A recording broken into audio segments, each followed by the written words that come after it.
Welcome to Voices with Vervaeke. Today, I'm very excited because we're going to get into a topic that I've alluded to many times in both my video series, Awakening from the Meaning Crisis, and to other discussions I've had.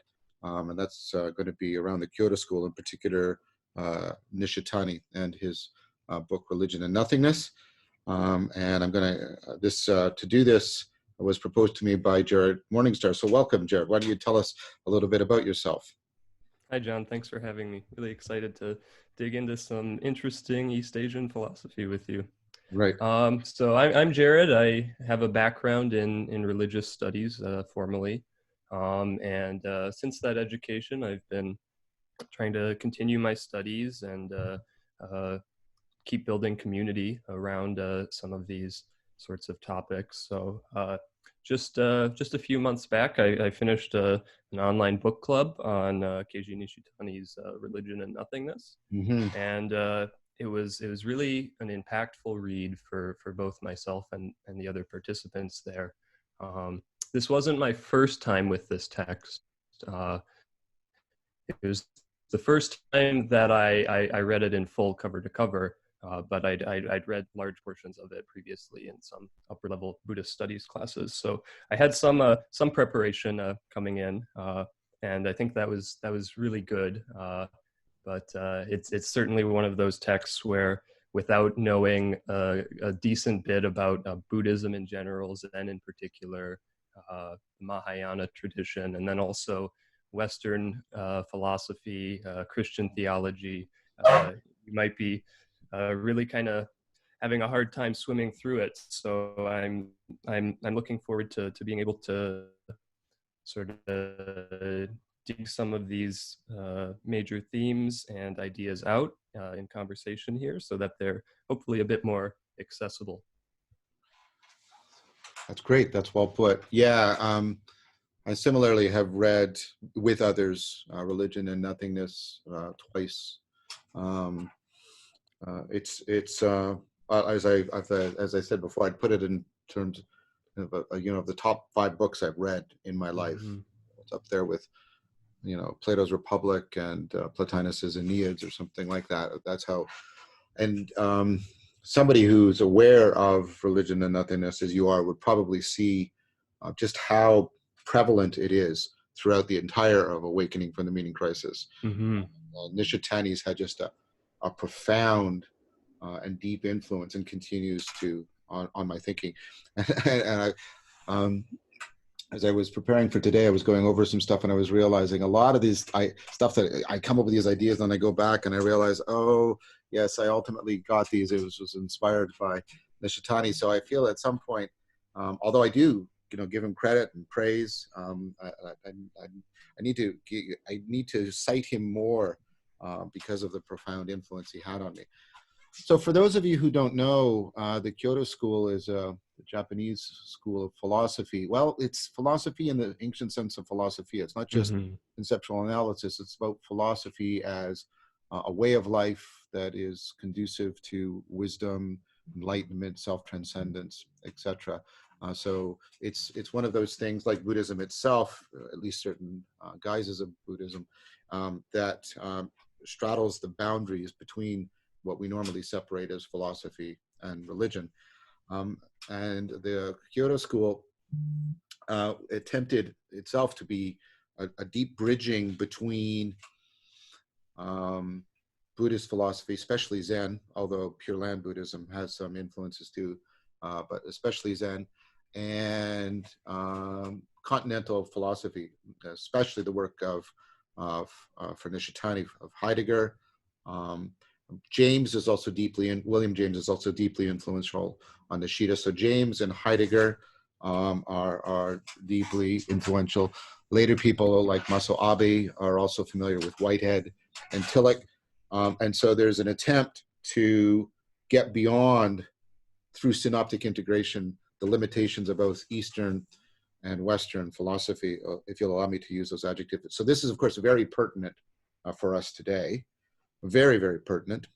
But what's especially pertinent about Nishitani is that he focuses on the problem of nihilism as the central problem that he wants to address by bridging Eastern and Western philosophy together. So, of course, Heidegger and Nietzsche loom large from the Western tradition, but various aspects about emptiness and nothingness, which will, of course, Jared and I will get into from the Zen tradition, are also figuring very largely in his work. Just before we get into it, I would not, if you have not read any of this or the background, picking up and reading Religion and Nothingness is very, very hard, as Jared indicated. Nishitani presupposes a very literate reader, somebody who's very familiar with a few things. One is sort of Heideggerian, Nietzschean Heideggerian continental philosophy. To some degree, the Neoplatonic tradition. This figures in Nishitani's work quite a bit, and you'll see it also in commentators on Nishitani making that connection. Suzuki, D.T. Suzuki was sort of a figurehead of the Kyoto school, often made comparisons between Zen and Eckhart, Meister Eckhart, a Neoplatonic Christian. So you need to understand that. And then, of course, you need to have some deep, and it can't be just conceptual. You need to have a participatory experience. You need to have practiced and lived within some of the ecologies and practices of Buddhism and to some degree Taoism. And then only then are you really in the place where you can read this terrifically profound book. But I would recommend a couple of books for people as good introductions. Robert Carter is an excellent guide to the Kyoto School. And this book, The Kyoto School, an Introduction by Robert E. Carter, who actually taught at Trent University here in Canada. Yay, Canada. This is an excellent book. His book on Nishida, The Nothingness Beyond God, is also excellent. And then as a second introduction, I recommend this book by Joan Strombaugh, The Formless Self, is also a very good introduction. And then there's also a couple of anthologies. There's called The Buddha Eye, which is an anthology of essays. I should have brought that. Here, I'll get it. This is an anthology of essays by people in the Kyoto School. And so I would recommend getting some background of familiarity in those streams that I mentioned, maybe reading the Carter book, the Strombaugh book, then perhaps try the essays from the Buddha Eye, and then I think you'll be in a place where you could tackle Religion and Nothingness. I'm not trying to build a mystique around it. It's exactly the opposite. I think I am deeply serious when I think this is one of the most important books I've read in my entire life. Many people regard it rightly as a world historically important philosophical text. And again, not philosophy in the just conceptual sense, but in the life transformative sense. And so I want to prepare you as much as possible for a deep engagement so you can really drink the depths of this book and is really profoundly relevant to what I've been calling the meaning crisis. So that's a little bit of a setup, just so people can get a background. And if this is very foreign to them, as it is liable to be, this should give them, here's the educational pathway to get into what we're talking about. Hopefully our discussion will serve as a good introduction as well. So Jared, I've been talking a lot. I want to turn things over to you for a bit. How would you like to start in on this and start to tackle and unfold it? Yeah, just quick, I also have a secondary source recommendation here. Please. Very recently republished, just at the end of 2019. It's an anthology of scholars responding very directly to Nishitani's Religion and Nothingness. Came out, I think, towards the end of the 80s there. So the English version of the book was translated 83, I believe. And it's a really unique translation in that Jan van Bracht worked directly with Nishitani to create the translation. And there's even passages in the English version that they sort of wrote fresh that don't really appear in the Japanese original. So we're really getting something authentic and unique in that translation. But this anthology, I'd say, would be an excellent sort of post reader after you've gone through the text and experienced it. being able to go through these essays, which really deal with sort of each of the different major themes that Nishitani hits on, and help to clarify some things in there. So I just about finished this one, and it's definitely helped me dig even deeper. So would definitely recommend. That's excellent. So, and you say that's a good thing to sort of read after Yeah. tackle Religion and Nothingness to give Mm-hmm. you a sort of a reflective reappraisal of it. Mm-hmm. Okay, that's excellent. I have not seen that anthology, so I'm going to order it once we are done.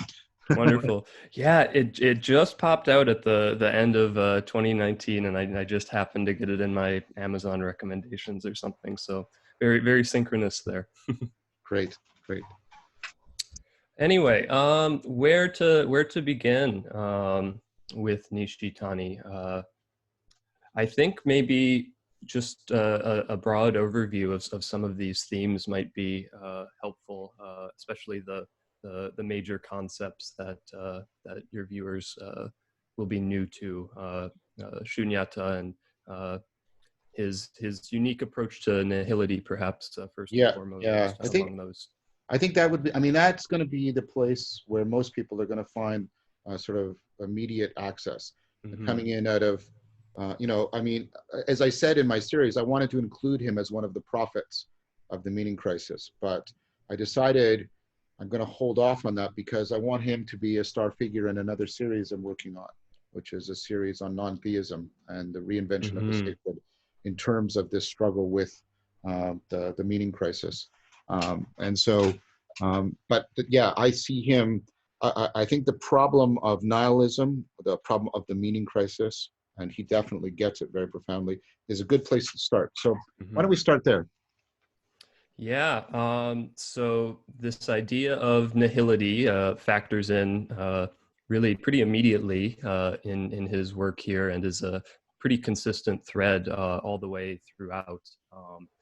And so basically, this isn't just an idea of like a psychological state No, no. of nihilism, but it's really an ontological reality here that he's trying to describe. Though it also does include this psychological component that we're more familiar with.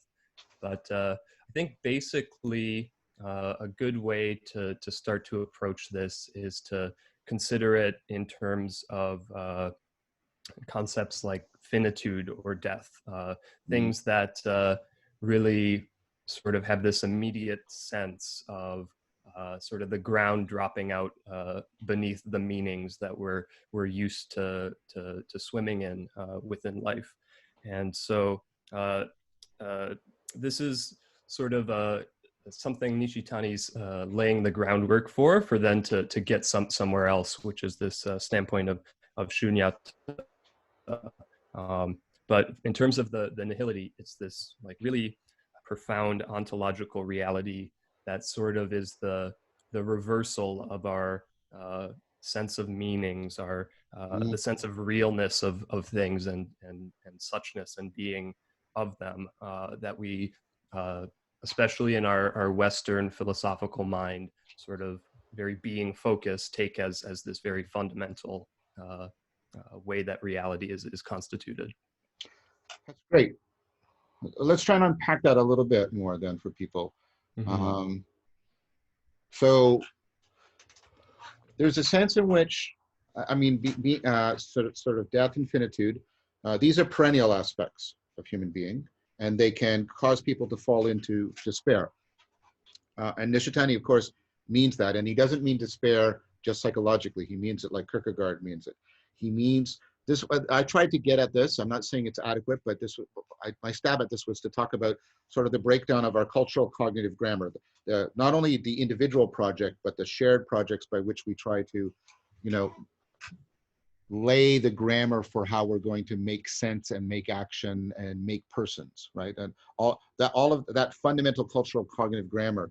Now it can come into question individually for us when we confront the sort of crucial features of absurdity as a Mm-hmm. perennial.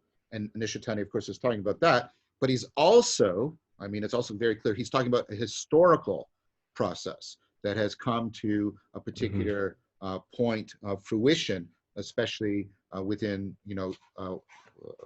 Western society, European society.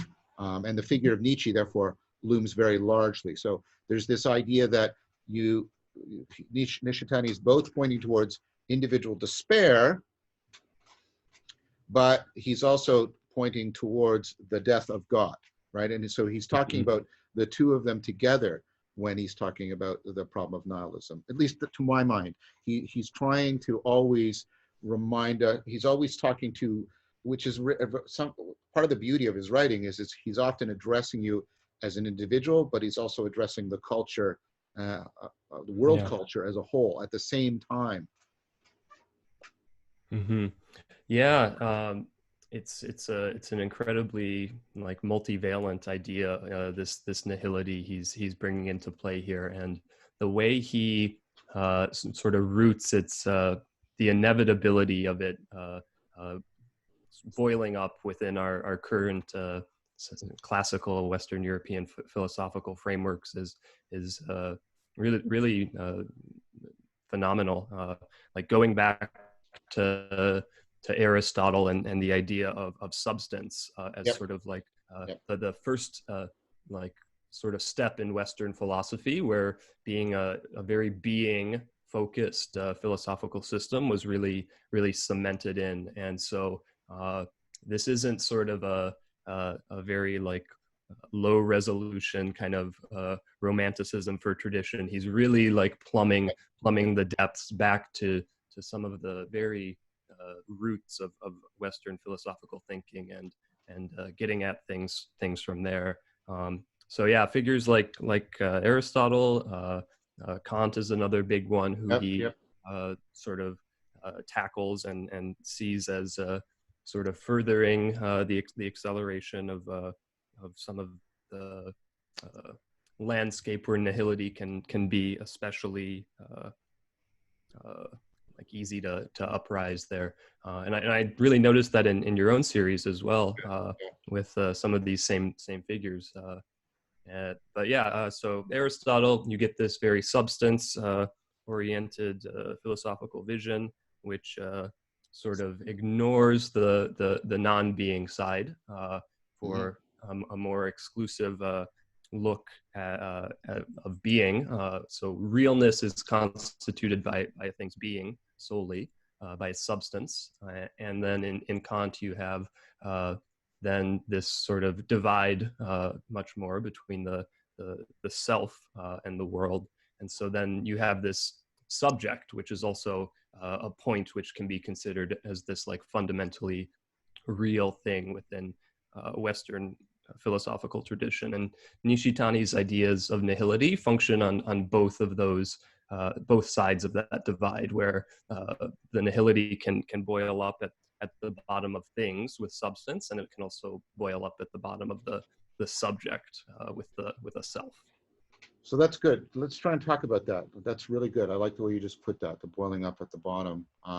So part of what I understood Nishitani was saying is we get a notion of reality as being, and then we understand being, and this comes to fruition in Kant, as a kind of autonomy, a kind of self-enclosedness, right? And of course, this comes to us in the Cartesian ego, in which the Cartesian self is completely self-enclosed, and we have subjectivity that is completely autonomous, completely self-enclosed, and then you get the sickness unto death of Kierkegaard, because you have to think of that subjectivity as an ever-tightening noose, right? That you lose, right? You're progressively moving towards, that point, and I'm going to make a bridge with this here, at which doubt is supposed to stop when you get to sort of the center of the self, the center of subjectivity. So the self-enclosedness, where like it gets to this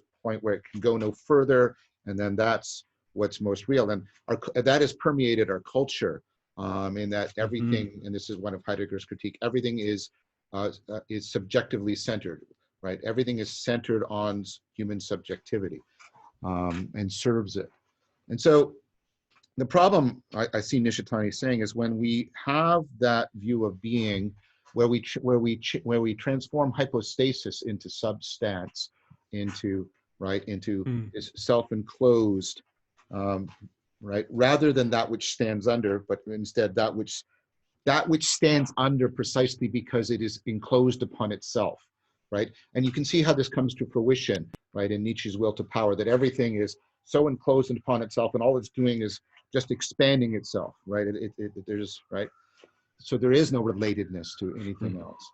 So the idea is, because we're like that, and we see this in Descartes, when we encounter the existential doubt, when we encounter absurdity, the grammar of our culture drives us inward to this point, right?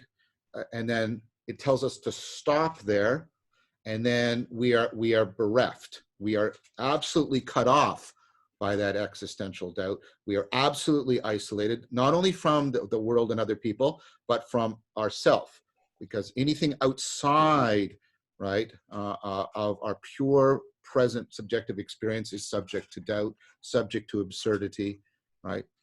And then Nishitani's point is that when we might call it psychological existential doubt hits the way that grammar drives us, we are then stuck. We are deeply stuck. And that's what he sees our problem of nihilism, is that we get to a place where the doubt is stuck and where the nihilism is stuck. And we're just trapped and at a loss. And so I think the central thing to turn to now, and this was a title of one of his earlier books, is the self-overcoming of nihilism. Mm-hmm. That Nishitani's great insight was you can only overcome nihilism by taking it through to its depths. But our fixation on the self-sustaining self-enclosedness, the pure actuality of being, right, and which means it has no receptivity, no relationality. That cultural cognitive grammar and its inherent atomic subjectivity means that we can't actually take nihilism deep enough so that we can overcome it. And this, I think, is one of his profoundest insights.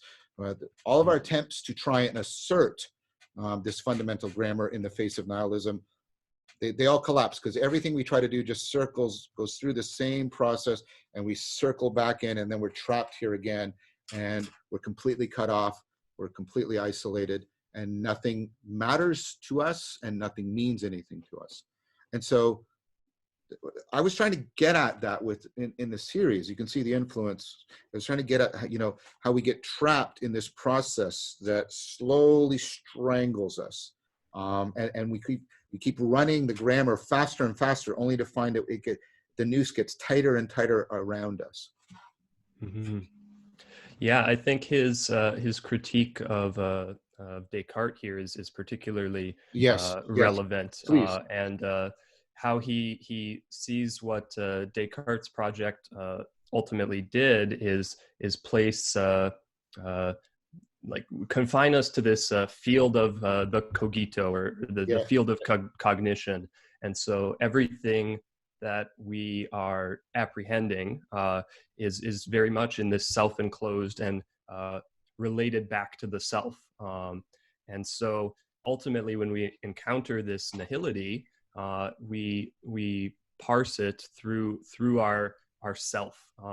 And when you have this dynamic of nihility and the self, it really just keeps you stuck there in that nihilism, because naturally, I mean, in our self-centered ways, we really resist this nihility that's coming up, because we see it really eroding the meanings and even the very beings of the things that are most important in our lives.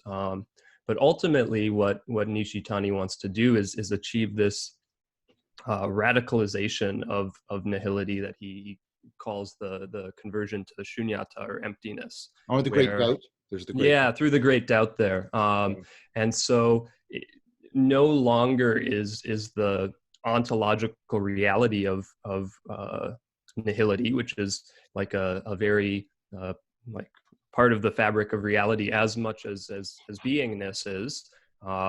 And so he sort of traverses through that, not on the field of cognition, but through this much more existential mode where it's not always relating back to the self, and things are able to be encountered on their own home ground. And so when this process is achieved here, this aspect of nihility is sort of blown up. It's opened up. It empties itself through its own bottom there. And so on this new field of emptiness, you have like paradoxical, the two sides of things, like co-arising and co-supporting together. And so it's really this aspect of nihility that like ultimately like constitutes a thing's real being and its realness and its autonomy. So excellent. This is really fun. So let's again try and unpack that step by step. So part of what I see is that the way, and remember, we inhabit this worldview, and it goes into the very way in which we inhabit our own bodies and mind, right? It's deep habitas, right? And so everything's coming into question, but we've been tutored by Descartes, and coming out of the long history and reinforced by Kant, that the one thing that doesn't come into question is the self, right? So the self is regarded as substantial, the subject of all the predicates, right? And so what doesn't come into question is the self. And then Nishitani's point is, insofar as you do not let the questioning, the nihility, come into the self is always deeply other to reality. There's complete lack of conformity, complete lack of contact.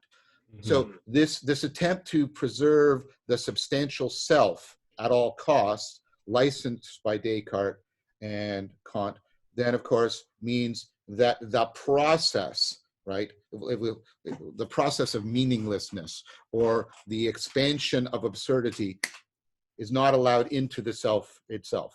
And for Nishitani, that's the great mistake, and that's the great, and instead what we do, and this is I think where his critique of Nietzsche comes in, is everything goes down to here, and then our response is, then the self should push out even harder, right? It should will to power, and well, I make the meaning, and I am who I am, and right, and right, and so that's our response, and our culture sort of really valorizes that, right?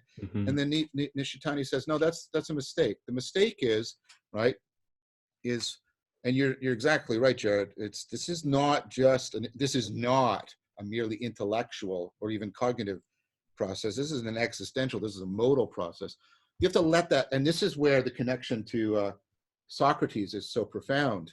Strumba in her book actually directly makes this connection. She says that meaninglessness can be basically our Socrates. If we are willing to let it, if we are willing to really confront it and let us, right? And of course, in many of the dialogues, what happens is people they close off in the confrontation with Socrates, right? But those who really absorb the aporia, right? They actually, right? They allow the self to come into question. And then what Nishitani says is, you discover, right? You discover something. You discover the no-thingness of the self, and we can talk more about that in a minute.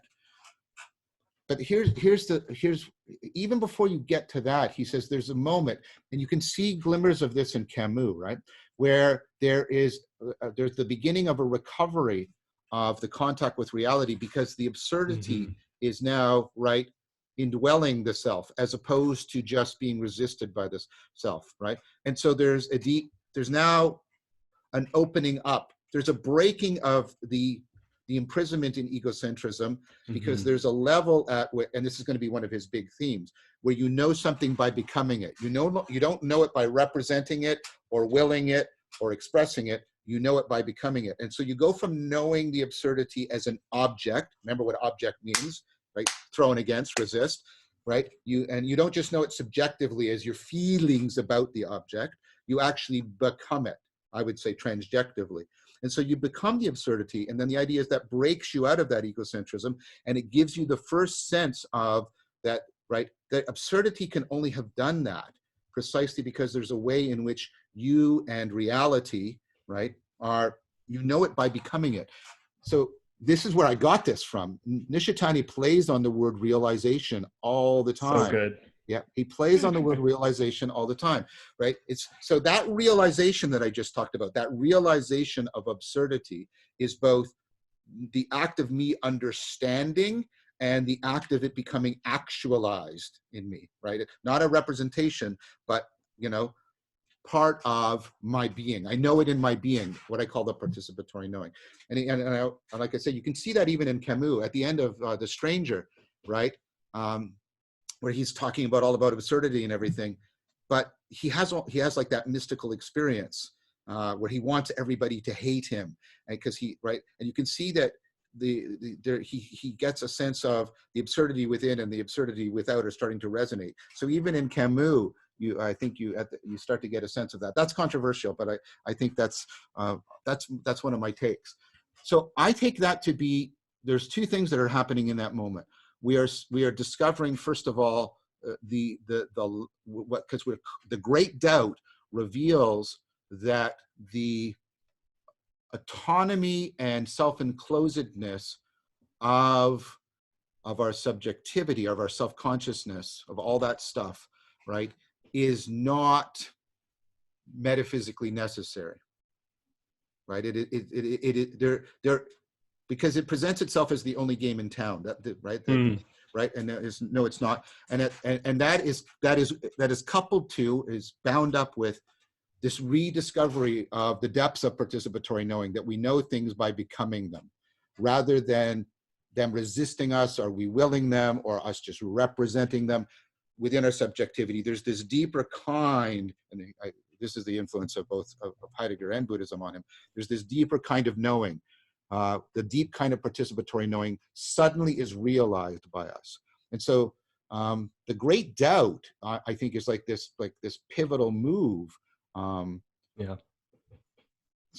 I was trying to unpack what you said about it, how it's much deeper and it's more than just a psychological thing, and how it's right, because I'm trying to, and I'm not telling you what to say. You say what you want to say, but I'm trying to translate a lot of Nishitani's terms like home ground and things like that into something that might be more directly accessible to the people who are watching right here. Yeah, he certainly has a handful of coinages, and then also these like classical Buddhist terms that do need some increased accessibility for a lot of people, I'd say. In terms of this sort of dynamic of Shunyata we're getting into, it's so fascinating, and it's so hard to grasp by the very nature of it, because he I mean is very explicit that this can't be a representational reality, right? When we make Shunyata into a thing, like emptiness by its nature is no thing.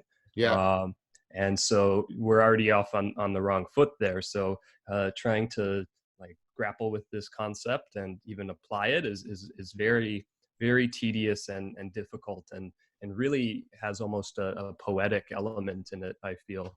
I think it's that. I mean, this is why I brought up this notion of realization in the transjective sense, because Shunyata is never a representation. It's never a thing.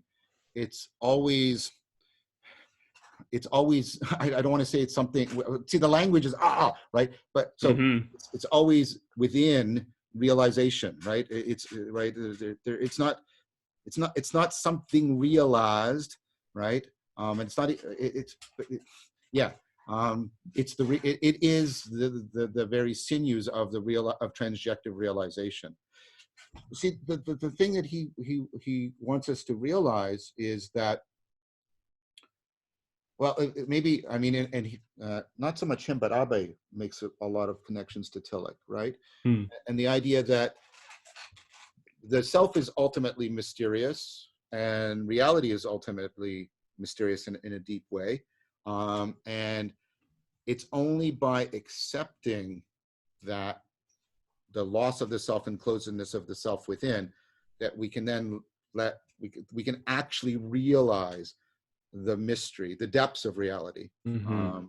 And so it's important that Shunyata, I mean, this is difficult. The adjective I want to use, but I want to give his definition first. He defines religion as really self-realizing reality, right? And he's right. So Yep. whereas what is absolutely foregrounded is the transjective realization that we were just talking about a few minutes ago, and how it's opening things up in their depths, and it's opening them up beyond any way in which we have a fixed, closed representation or grasp on them, right? And so that's what he means by religion.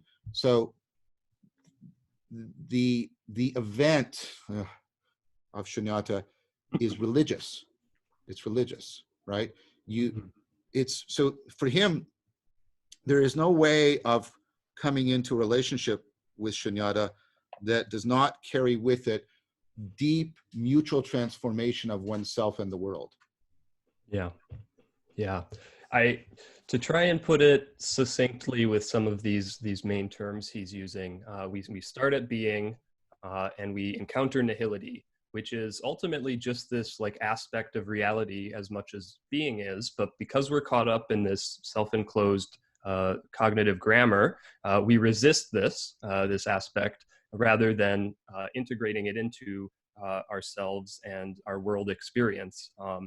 And when we can integrate that, we have both the nihility and the being in mutually self arising for each other. So ultimately, being is constituting the nihility, and the nihility is constituting being. And this is really what this field of Shunyata is. It's this it's the field beneath both those fields that makes them able to be real for themselves through the other.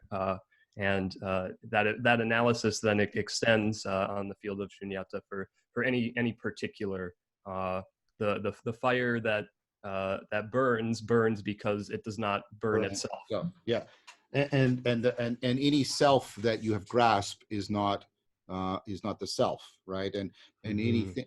So this is what, yeah. So let's dig into that a little bit, because there's a sense in which, right, everything has a double aspect, right? Everything is he's picking up on the Zen idea. Well, actually, it goes back to Nagarjuna, right? The form is emptiness, emptiness is form, and that the two are inseparable from each other. And this is often talked about as a kind of non-duality. So let's do the fire. It's only the combustion only exists because of the elements within it that don't combust. Yeah. Or the eye only sees precisely because it's not looking at itself. If it was looking at itself, it couldn't see. So, and this is also from the Tao Te Ching, right? It's the emptiness in the cup that we actually are making use of. But of course, the emptiness wouldn't work if the cup wasn't also full. So let's do. But this thing about the eye, because he uses that one quite a bit. Those from the Western religious traditions might like the fire better, because it's like the burning bush in the Bible, the fire that burns but is never burned up, right? But the thing about the eye is it's usually a little bit more apparent to people, and I can pun on it a little bit. Yeah, it's precisely that, right? It's the one thing the eye cannot see is itself, and only in not seeing itself is it capable of seeing other things. So the the substance of the I itself, its ability to see, is actually born from the fact that it's not self-enclosed, that it is not autonomous, that it is not bound or it is not fully subject to itself. All right, that if it was fully subject to itself, caught in its subjectivity, it would, of course, never ever see. So there is always that which is not the I, at least if we understand the I as that which sees, that actually makes it be the I. And so everything has, for Nishitani, this sort of double aspect. It has both, what it is, that's its form, but it's inherently bound up. He called with what it's not, and that the way what it's not is how it's open to everything else other than itself. And his point is those two are absolutely inseparable. And from, as you said, from Aristotle on, we took the one and we tried to exclude it from the other. We made that its form and the way it encloses itself is completely separate from how it's open to other things. And Nishitani is saying, no, everything is actually like that. And for me, what I sort of got from Nishitani is that realization, in Nishitani's sense of the realization of the double aspectedness of everything, is precisely what allows that fundamental aspect shift, where we go from nothingness as privation to nothingness as the shining of everything, the disclosure of everything. And the other aspect that's not so focused on the one particular thing, but more the like thing in the Dasein, is that the being, the home ground of the particular object is constituted by the existence and reality of all other things. And vice versa, the particular thing is the, he uses this language of master and servant. So all other things are the servant of one particular thing and its home ground, and it is the master of all other things. And likewise, vice versa. Yep. And so, No, but that's a good point. I mean that's the classic. That's Indra's net, right? That comes out, and so the idea there is the circumessentiality of everything. So the language I've been trying to use to get this is the thing beyond itself. There's a moreness to everything, and that moreness, right, is part of it is its combinatorially explosive relationships and with everything else, right? But that moreness is also, and Nishitani does use this word a lot. When you talked about how that what something is arises in terms of how it's open to everything else, right? But that doesn't become a amorphous, homogeneous blob, right? It's not just sort of right. It's a thing. So the moreness also comes into the suchness. The way. So think about like and this when things are beautiful, right? So when this is beautiful, when this strikes you as beautiful, right? There's simultaneously, there's a moreness to it. I never knew cups could be like this. I never knew things were like this, right? And your whole world is now seen in a new light. But in the same token, and this Calling would emphasize this. There's a sense about which this is now non-categorical for me. There's the suchness of this here nowness that isn't captured by the category of mug. So there's so much more. And at the same time, and my whole world is lighted in a new way. But it's also, there's the suchness of this. I don't want to use the word uniqueness because that goes back to the self-enclosedness. But it's those two things, and I mean, and that's a constant theme through Nishitani. That sort of stereoscopic vision, like right, that where you're always trying to look, try to look through subjectivity and objectivity to what's beyond them. Look beyond the moreness and the suchness to what can only be realized through them, right? look beyond the no thingness and being to what can be seen through them. And of course, it can't be spoken in either one of those languages or grammar Yep. because it's only seen between them. And so he, I think, this is the religious aspect. When we get that stereoscopic seeing, when we can see through both aspects in this deeply ontological way, we come into the deepest conformity with things. We get into the deepest contact with reality. And that is the answer to nihilism. The answer to nihilism is that profound realization, that deep contact with Shunyata. It's not even contact, identification, but again, not sort of disappearance, not like a drop in an ocean, right? Yeah, one thing that is truly phenomenal about his work here is just how he is a very non-dual, like oneness kind of oriented thinker, but the like fundamental respect for particulars that is included within this whole thought system he presents is just truly remarkable. As you're reading him, you just really, like, as he's talking about a particular, like you feel the oneness in it. You really are. He really brings you into that profound contact there with the oneness through the particular, and the particular through the oneness. Yes, well said. And just this like, I don't know. It is a religious experience to really read that on a deep level and like get that through the text.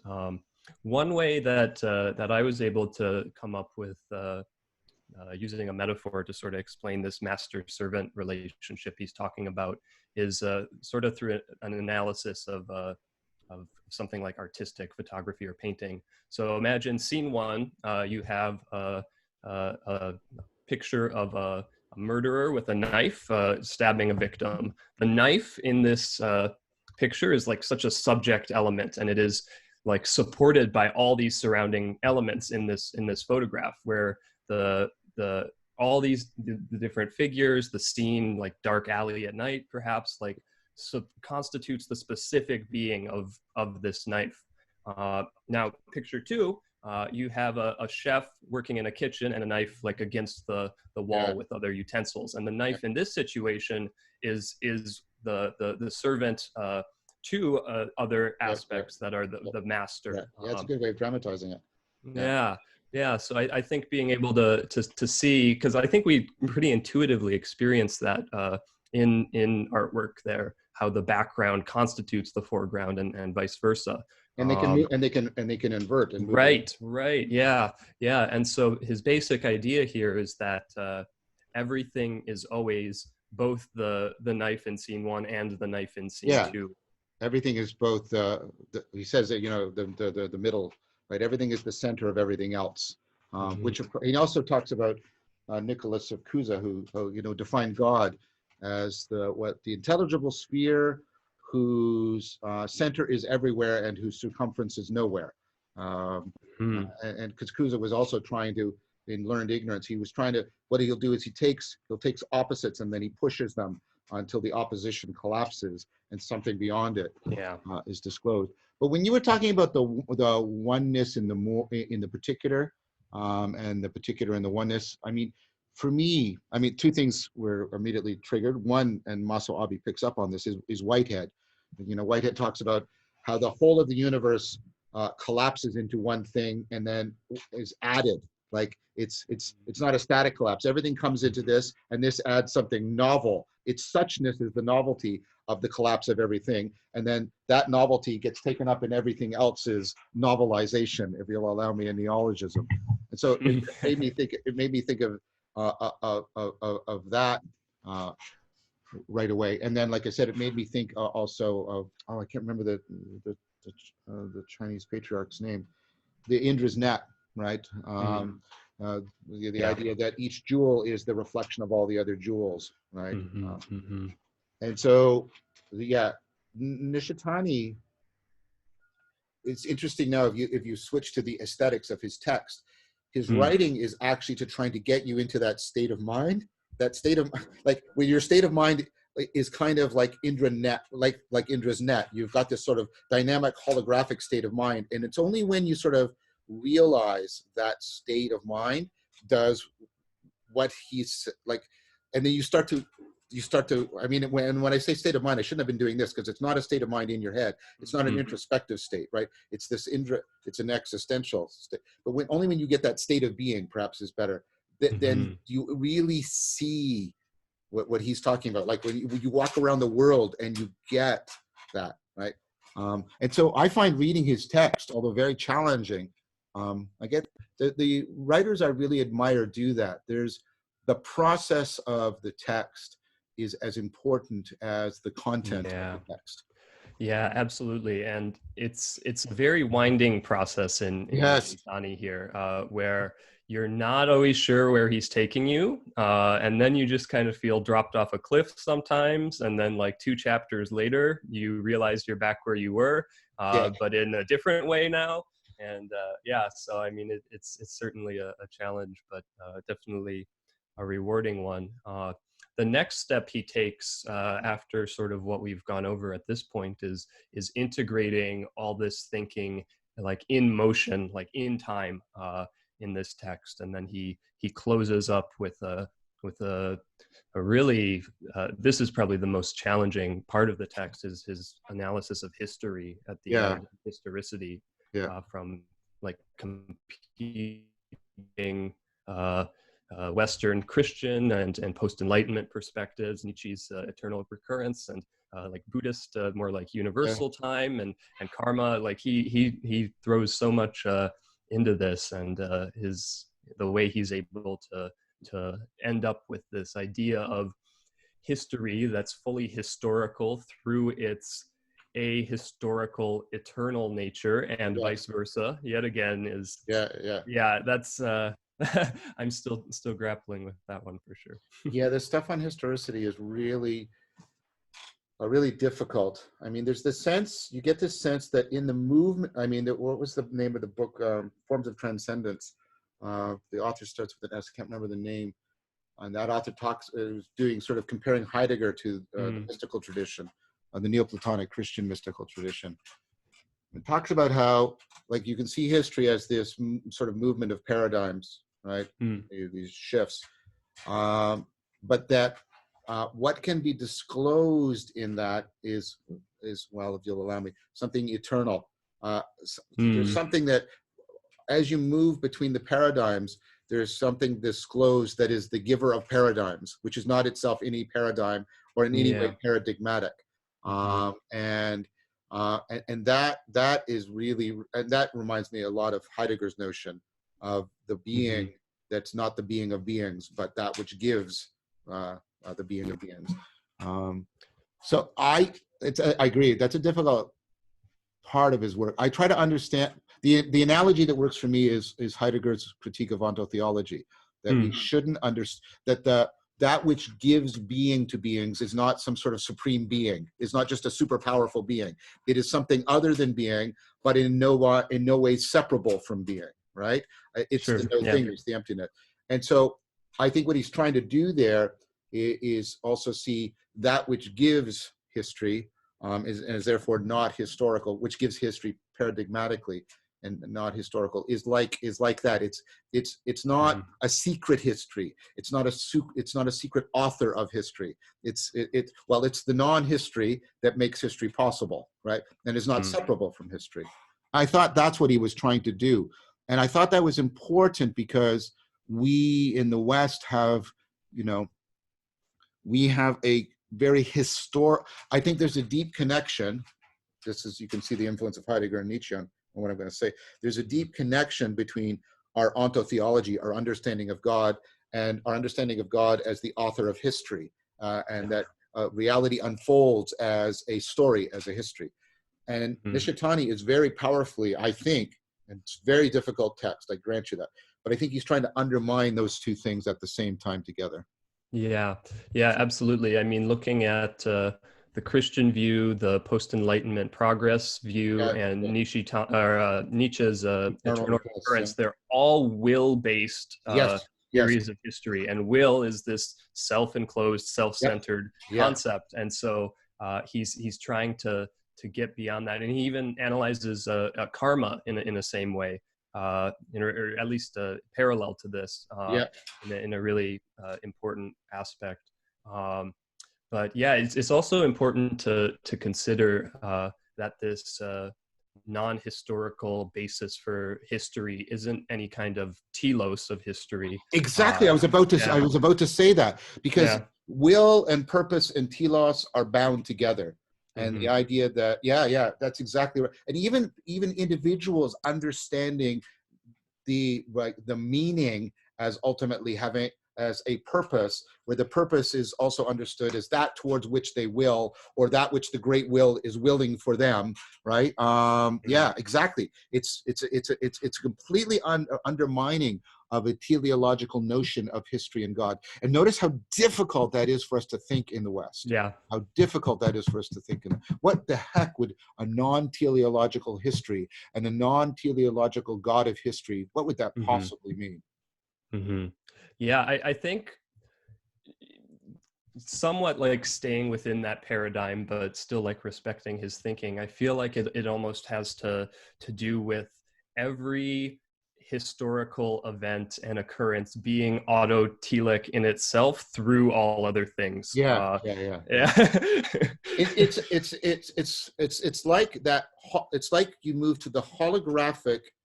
And this is what I get out of reading like Plotinus and Proclus, right? You get and Whitehead. You get that Mhm, sort of holographic sense of history, and then what you move to is you move off. If you allow me a metaphor, you move off a horizontal understanding of history to a vertical understanding, right? mhm. But it's more spherical, like Yeah, yeah. right. It's that sense of no. What history is one with the disclosure of the interconnectedness, the interpenetration of all things. Hmm, hmm. Yeah, ultimately it has to be something that discloses both the genuine historicity and uniqueness and newness of events, while also Yes, disclosing this universality. yes, And those again are these self like reinforcing to each other, yeah, and they constitute each other's being, the universality and the genuinely historical in particular. So yeah, it's an incredibly deep view of history, and I see how being able to integrate those two aspects would be such a powerful shift in so many domains of our thinking, especially in traditional religious and scientific yeah. modes of thinking, to be able to achieve that non-duality of these two essential features of history. But I think it's central to his argument. I mean, it's not. I think there's a reason why that has to come at the end of Religion and Nothingness, because I think he takes very seriously Heidegger's idea that that metaphysics is the history, right? Metaphysics is the history of nihilism, right? And only Mm-hmm. by overcoming that Aristotelian, Cartesian, Kantian notion of metaphysics, and uh, and um, overcoming the way it's bound to our self-understanding, self-interpretation, can we actually overcome the nihilism that has resulted from it? So I think I agree with you. That last part of the book is the most challenging, but it is in an important sense very summative, because that's where he's most putting pressure on our cultural cognitive grammar, but where he Yeah. feels like, because he's deeply influenced by Heidegger's thesis, right? That this teleological, substance-based way of thinking has really locked us into the inevitability of nihilism. So he has to go there. The demand, if he's going to really address nihilism, especially the meaning crisis of nihilism, right? The historical advent of it, right, into dominance, right? Then he's got to do that. But that does mean that the only way, I think he's correct on this, he sees he can do that is by deeply challenging the cultural cognitive grammar we have around history, substance, being, and God. Mhm.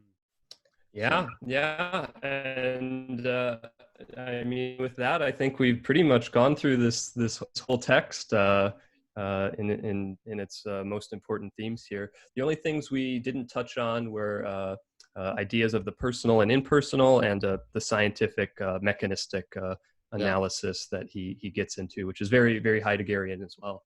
yeah, very Heideggerian. But I think we at least, I mean, and we're both very deferential about, you can't just pick up religion. Well, maybe you can. I could not just pick up religion and nothingness. And I had a quite sophisticated philosophical education and, deep practice within Buddhism and Taoism. And it was, no, it takes a lot of work and a lot of help from a lot of other people. And so, you know, I'm offering what we've done here together as basically we're trying to whet your appetite and introduce you to a thinker Yeah. whose relevance to the problem of nihilism and the meaning crisis is world historically important and is profound. Had, as I've said, and you've seen it repeatedly, and this gave me a chance to say, it's had just a huge impact on me and my thinking. And he for me is the great prophet in the way I use it in the meaning crisis, in the biblical sense of prophet. He's the great prophet Yeah. he's the great prophet of non-theism. He's really trying to say, you've got to break out of, right, those things we've spent this whole time trying to break out, like you and I, of these sort of fundamental categories, right, and break into something like non-theism in a profound way. And so that's what I mean when I do the series on non-theism and reinventing the sacred in the face of nihilism. He's going to play a starring role in that series, because this is just such important work. And he also represents what we need. We've got to get past the Western and Eastern, approaches. We got to break past that. And he for me is just a profound exemplar of how that's possible for us, of how in the face of pluralism, one can get past kind of an easy perennialism or an easy relativism. And Nishitani, he says, look what can actually be done. Look what can actually be done. Yeah, absolutely. It's incredibly sophisticated the way he weaves Buddhism and Christianity in conversation with each other, and he's very clear that he's not just like a Buddhist-based thinker, just doing some comparative analysis or something. He's finding the truth where it is and bringing it together. Yeah, he's not an apologist for any. He's not a Buddhist apologist. He's not a Heideggerian apologist. He's not a Neoplatonic apologist. No, he's doing, like, he is an epochal thinker. And again, this is not sort of empty academic conceptualization. This is life transformative stuff he's talking about. Mm-hmm. Mm-hmm. Yeah, very, very immediately, even in just reading the text. Yeah, very much. And being able to those with ears to listen will hear it. Yeah, that's for sure. Okay, Jared, I think this is a good place to bring it to a close. Perhaps we can talk again about this or some of the other figures in the Kyoto School, but I think this was a good introduction. I will probably want you to come back and have another discussion with me when I'm doing that series on the God beyond all gods, and non-theism in the face of nihilism.